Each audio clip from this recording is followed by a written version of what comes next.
Welcome to my channel and this is Pawan. और आज हम जानेंगे कि कोई भी बोर्ड का एग्ज़ाम का पेपर क्लास 10th के लिए ये वीडियो मोस्ट रिकमेंडेड होने वाली है। बहुत इंपॉर्टेंट होने वाली है कि कैसे कैसे हम पेपर में क्या क्या चीज़ें ध्यान रखें एग्ज़ाम हॉल में बैठने से लेके जाने तक, जो आपकी मदद करेगी ये अच्छे मार्क्स लाने में। कैसे आंसर लिखेंगे, कैसे प्रेजेंटेशन होगा, क्या क्या टिप्स है, टाइम मैनेजमेंट कैसे करें, आज हम इसके बारे में डिटेल में जानेंगे। So without wasting our timing, let get started our वे।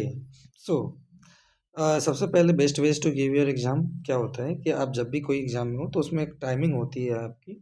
ठीक है, जो भी टाइमिंग आपकी दी हुई होती है उससे आधे घंटे पहले पहुंच जाए।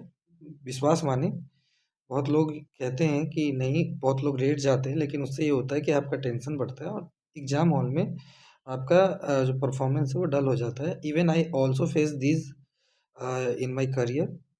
एक बार हुआ है, मेरा एग्ज़ाम देने गया था, लेट पहुंचा, पता लग रहा है कि वो एंट्री नहीं करने दे रहे हैं। दिक्कतें होती है तो ये अच्छा तरीका है, आप टाइम से पहले पहुंचे। आर्गुमेंट ना करें किसी से, क्योंकि आप लेट जाओगे, आर्गुमेंट होगा। स्मूथली रहें, माइंड बिल्कुल फ्रेश रखें, चिल मूड में रहें। जो होगा, आपने जितनी मेहनत की है उसका फल ज़रूर मिलेगा। ठीक है, और पहले जैसे ही क्वेश्चन पेपर मिले तो 15 मिनट रहते हैं आपके क्वेश्चन पेपर मिलने के रीड आउट करने के लिए। तो सबसे पहले रीड कर लो, देख लो कि कौन सा पोर्शन तुम्हें अच्छे से आता है। टारगेट कर लो कि हाँ जी, ये पोर्शन को सबसे पहले करना है, अच्छे से करना है, गिव योर बेस्ट देना है, बिल्कुल तुम अच्छे अच्छे उसमें लिखना है। और मान लो कि अगर 15 मिनट मिले तो मैं 10 मिनट में हो गया, किसी का 5 मिनट में हो गया, किसी का 7 8 जितने मिनट में भी हो गया, अब टाइम बचा हुआ है तो उतने देर में तुम एमसीक्यू कर लो। इससे ये होगा कि आपका टाइम बच जाएगा। एमसीक्यू का एमसीक्यू उसमें, और टिक मत करना पेपर में, डॉट डॉट लगा लेना वहाँ पे, जिससे तुम्हें समझ में आए कि एमसीक्यू का आंसर क्यों, क्योंकि वो टिक करने के लिए भी मना करेंगे आपको। अच्छा, एनालाइज करने के बाद क्या करोगे, अकॉर्डिंग टू मार्क्स आंसर दोगे। जैसे देख लोगे 1 नंबर, 2 नंबर, 3 नंबर, उसके अनुसार उसका लेंथ होगा। इसके बारे में मैं एक डिटेल वीडियो अभी कुछ देर इसके इस वीडियो के बाद में आपका डालूंगा, जिसमें आपको बताऊंगा कि 1 नंबर, 2 नंबर, 5 नंबर, 3 नंबर के क्वेश्चनों को किस तरीके से अटेम्प्ट करना है, कितना लेंथ होना चाहिए, किस तरीके से रिप्रेजेंटेशन होगा। इस पे भी एक वीडियो बना के डाल दूंगा। नेक्स्ट बात करता हूँ कि राइटिंग अच्छी रखें। कोई बात नहीं, जिसकी गंदी भी है तो बस ऐसी होनी चाहिए कि ABCD सारे अक्षर दिखने चाहिए, क्या लिखा है बस ये दिखना चाहिए। ठीक है, पॉइंट वाइज लिखने की कोशिश करें, एक्सेप्ट हिंदी और इंग्लिश। डायग्राम का प्रयोग करें, आपको 2 नंबर में भी, 3 नंबर में भी, 5 नंबर में तो करना ही चाहिए। डायग्राम कैसा बना है इससे मतलब नहीं है, उसकी लेबलिंग अच्छी होनी चाहिए, इस पे ध्यान रखना।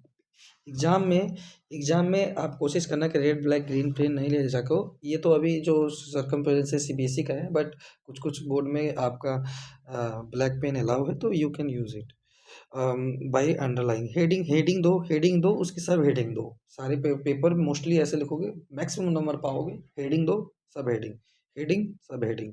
जैसे जैसे मान लो एक मैंने हेडिंग दी आवर इन्वायरमेंट, ये हमारी हेडिंग हो गई। आवर इन्वायरमेंट में क्या क्या हो जाएगा, इन्वायरमेंट क्लीन होना चाहिए, ये सब हेडिंग हो गई।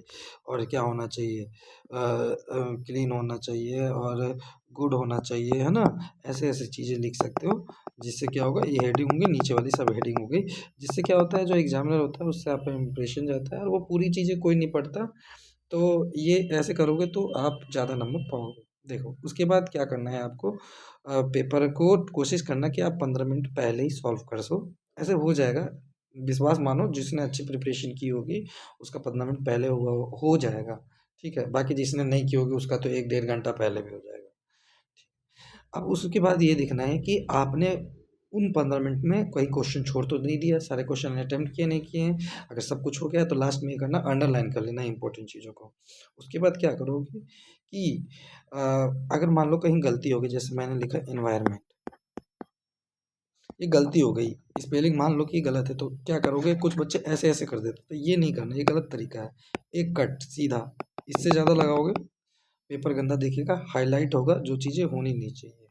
ठीक है, कभी भी ये करने के बाद क्या करना, पेपर देना, पेपर दे दिया, सीधा घर, किसी से कोई बात नहीं, फिर पूछेंगे पेपर कैसे गया, अच्छा गया। ठीक है, पॉजिटिव रहो। ठीक है, कोशिश करना कि पेपर डिस्कशन ना करो, क्या है ना है, क्योंकि अगर पेपर डिस्कशन करोगे क्वेश्चन गलत होंगे, डिमोटिवेट फालतू का होगे। ठीक है, आगे की ओर सोचो। एंड आई होप आपके पेपर अच्छे जाएंगे और इस चीज़ों को फॉलो करोगे तो 110% आप अच्छा करोगे। क्लास 10th में हो आप, 11th में प्रमोट होगे, फिर 12th में आओगे, फिर कॉलेज जाओगे।